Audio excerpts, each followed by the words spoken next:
What's up, drumheads? So we rent an apartment here in Philadelphia. Basically, we have the first floor and the basement, which is my studio. And then there's 2 more apartments above us on the 2nd floor and the 3rd floor. Upon moving in, nobody lived above us. And it wasn't until a group of college students moved in that I realized how thin these walls are.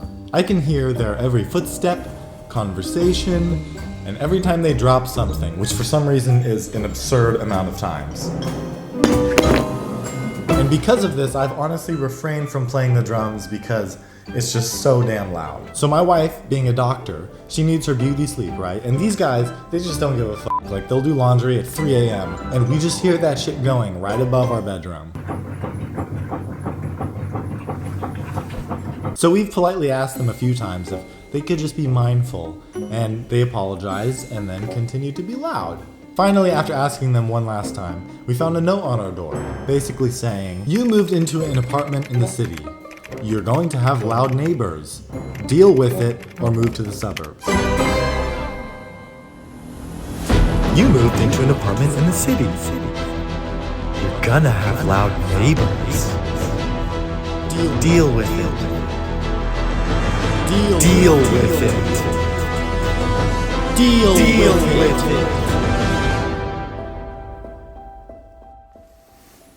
They don't know that I'm a drummer.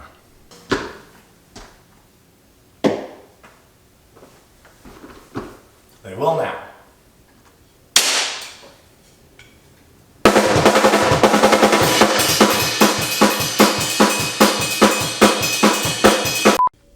They're gonna have to deal with it or move to the suburbs.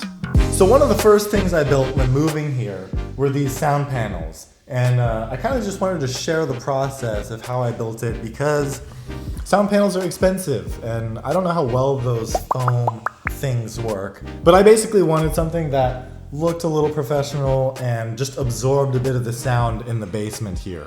This is not for soundproofing.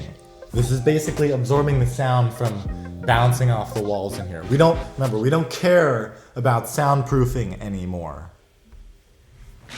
We don't give a fuck. So these are the items that I used. Number 1, a sheet of plywood, 3/4 inch thick, 4 foot by 8 foot. That's basically the standard size for a piece of plywood. Fiberglass insulation. This is basically the stuff that goes in the walls of the house. You're gonna need fabric to wrap the front of the sound panel. And I also got this cheap fabric just to use on the back of the sound panels. This metal corner bead stuff for like drywall. Also, I used polyacrylic lacquer to seal the wood. And all the other boring shit like staples, screws, and sandpaper. You're gonna need sandpaper. So all of these items come out to $192. Now this is gonna make a total of 4 sound panels for me. So if you divide 192 by 4, that means each sound panel is $48, which I think that's pretty good for an 8-foot long sound panel, like custom built exactly the way you want it. Considering some people sell sound panels online for like, I don't know, over $100 a panel, which is ridiculous. So let's get into it.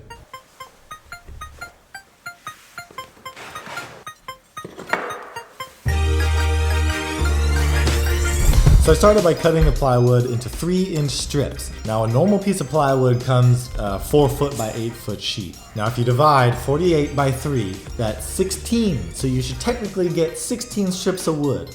But the blade is 1/8 of an inch thick. So you're losing 1/8 of an inch every time you're making those rips. So you have to think about that too. You're not really gonna get 16. You'll think you get 16 and then you'll get to the end and there'll be like a 1/4 inch left. You're screwed. First cut.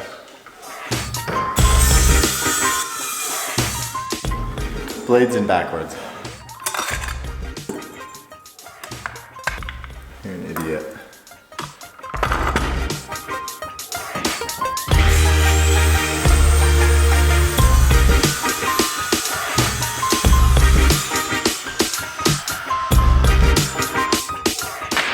I ended up cutting some strips at 6 inches also.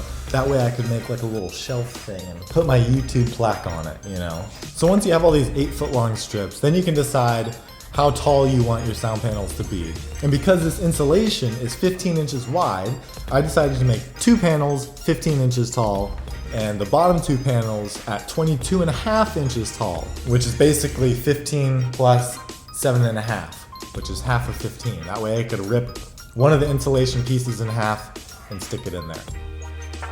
Then I basically assembled the frames. Once the frames were assembled, then I started sanding, which took forever.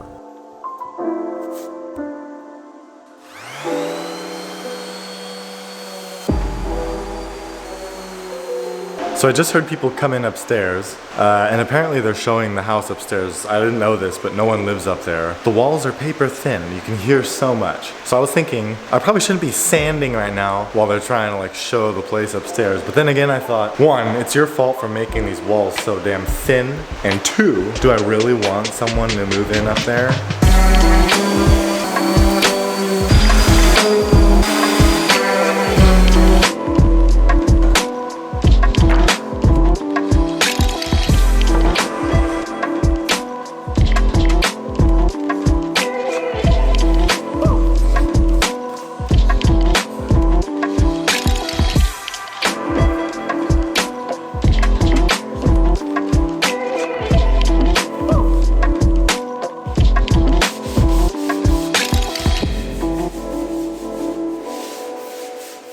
Now it came time to put the front piece of fabric on the frames, okay? So typically you would wrap it around the frame, but I wanted the wood frame to be showing. So that's why I got these metal corner beads. I'm using these corner pieces to hold the fabric and staple it or screw it to the inside of the frame. That way the fabric folds into the frame and you can still see the wood edges all the way around. So you basically just dry fit it in there and then start stapling and basically just pull it tight, because you don't want a saggy, we don't like saggy things, we like tight things.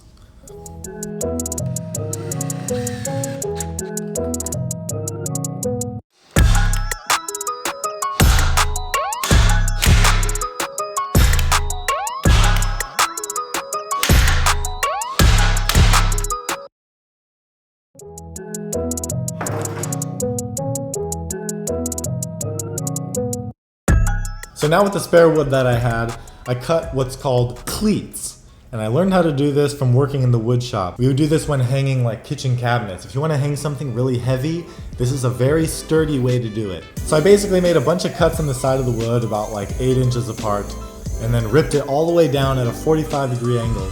And this gave me a bunch of little blocks with a 45-degree angle on one side. What this does is creates a little ledge for the entire panel to lay into. And when you put weight on it, it actually pushes it into the wall.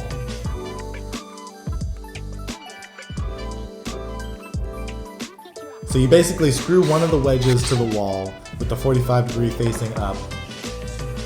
Then you screw another wedge into the top of the panel. That way when you lie the panel against the wall, it almost like cinches it down against the wall. And I mean, you could probably sit on that and it'll be sturdy.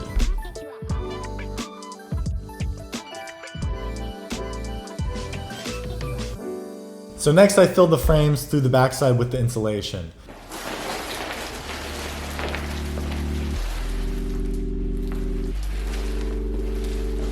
Okay, so I got this roll of insulation. This is basically the same stuff that you put inside the walls of your house. This is basically what's going to be, hopefully, absorbing the sound from the drums. That way it can't bounce off the walls.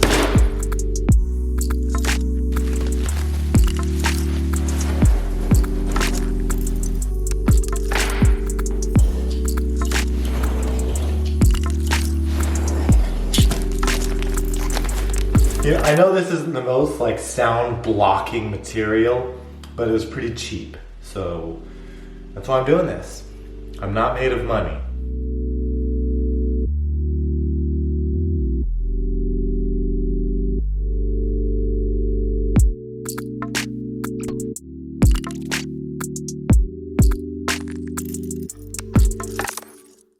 So I bought this stuff for the backing of these panels. This is basically what gardeners use in their garden to block the weeds and shit from growing through, I think.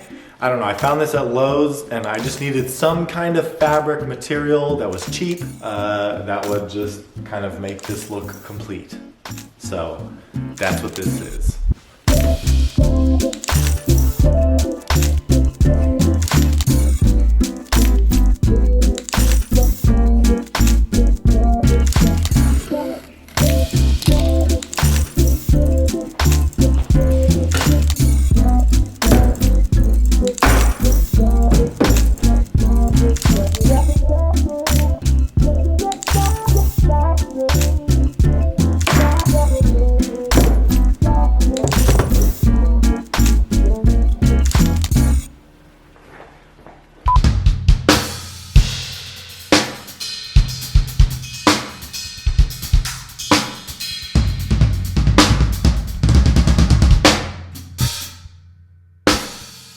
And that's basically it. Now we have 8-foot long sound panels here.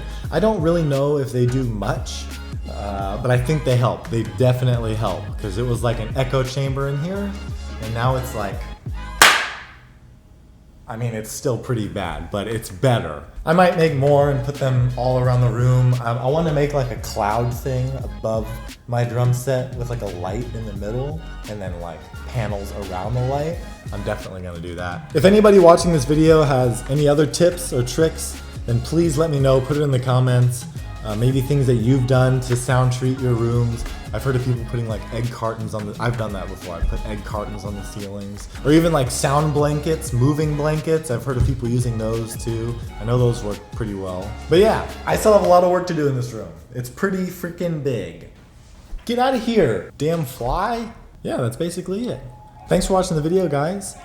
Shout out to Drumeo for sponsoring the channel. They now sponsor my entire channel, which is awesome. They've been super cool, super supportive. If you want to see like the largest bank of online drum education, then click the link in the description below for 30 days free of Drumeo Edge.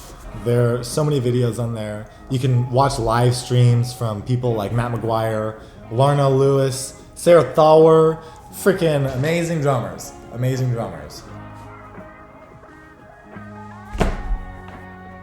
Got him! Dead. Is he still in the hat?